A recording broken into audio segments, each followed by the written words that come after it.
वायु की भांति गतिमान और चंचल प्रकृति वाले मन पर नियंत्रण कर पाना अत्यंत कठिन है। साधारण मानव के लिए यह एक असंभव कृत्य है।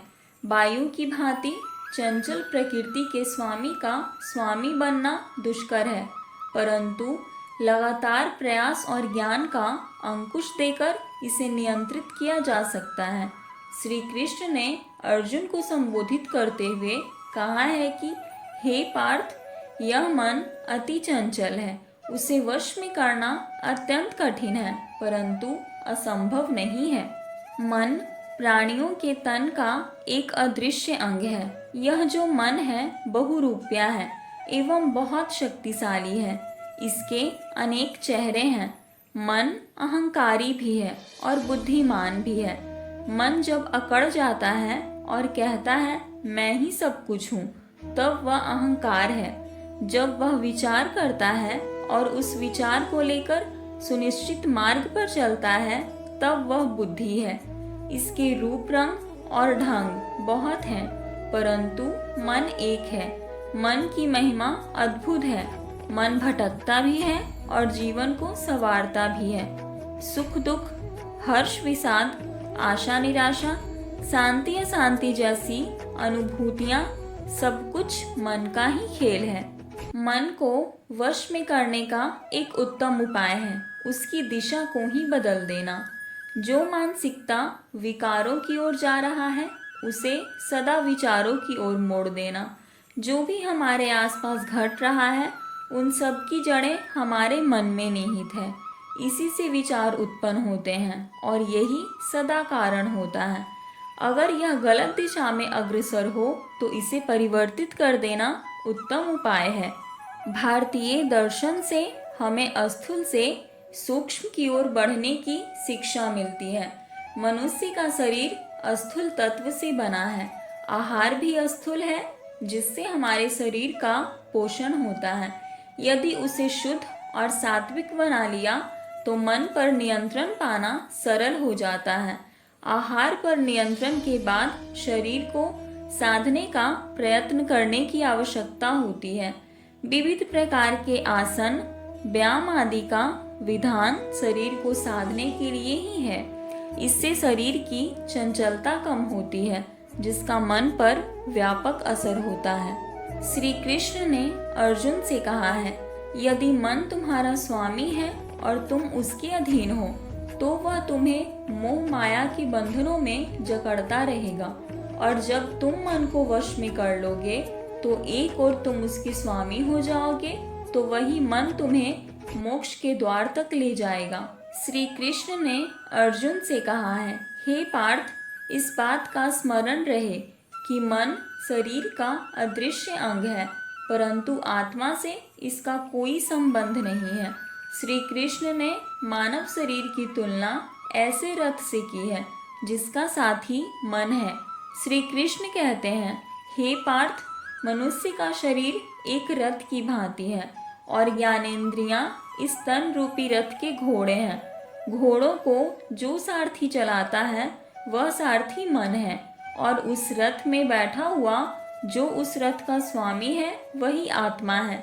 इस प्रकार यदि आत्मा तन रूपी रथ में बैठा हुआ उस रथ का स्वामी है, तो मन तन रूपी रथ का सारथी है। श्री कृष्ण कहते हैं, यह मन ज्ञानेंद्रियों को उसके विषयों की ओर ले जाता है। ऐसा तब तक होता रहता है जब तक मनुष्य अपने मन का दिशा नहीं देता, परंतु जब स्वयं मन के अधीन न रहकर मन को अपने अधीन कर लेता है, तो वही मन एक उत्तम सारथी की तरह तन रूपी रथ को सीधे प्रभु के चरणों में ले जाता है। मन पर नियंत्रण करने के लिए उस पर दो प्रकार से कार्य करना पड़ता है। एक मार्ग है अभ्यास का और दूसरा है वैराग्य का। अभ्यास का अर्थ है निरंतर प्रयास करना।